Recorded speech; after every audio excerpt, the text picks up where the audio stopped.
عموماً جو شادی ہوتی ہے تو دلہن کو جب ان کے گھر سے لے کے جاتے ہیں تو ان کے اوپر قرآن شریف ہاتھ میں لے کر جاتے ہیں دلہن کے اوپر، تو اس میں کچھ مدنی پھول فرمائے۔ دلہن کے ساتھ قرآن کریم اس کے سر پر اٹھا کر لے جاتے ہیں تو بظاہر تو کوئی اس میں حرج نہیں ہے، یہ حرج اچھا کام ہے۔ قرآن کریم آدمی جب اٹھاتا ہے اس طرح تو اس کی نیت عام طور پہ یہی ہوتی ہے کہ قرآن کریم کی برکت سے اس کا گھر آباد ہو، اچھی بات ہے۔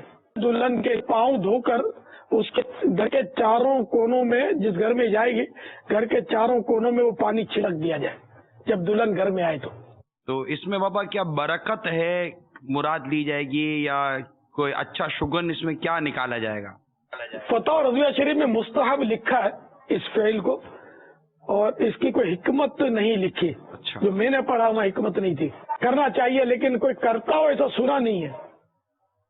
اب تو ڈھول بازوں کے ساتھ اور ہوائی فائرنگ کے ساتھ دلہن رخصت ہوتی ہے، پہلے سے ہی ایک طرح کا عالم بغاوت بلند ہوتا ہے کہ بس وہ فائرنگ اپنے گھر سے رخصت ہوتی ہے، شاید تب فائرنگ کرتے ہیں یا پتہ نہیں جب وہ دولہا کے گھر پہنچتی ہے تب فائرنگ کرتے استقبال کی۔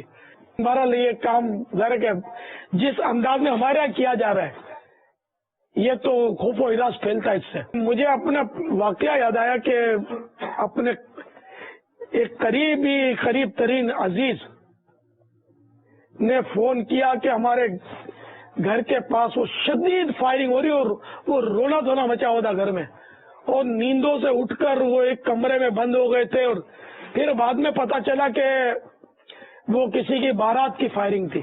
تو اب ایسی فائرنگ کی کیسے شریعت اجازت دے گی جس سے خوف و ہراس پھیلتا ہو؟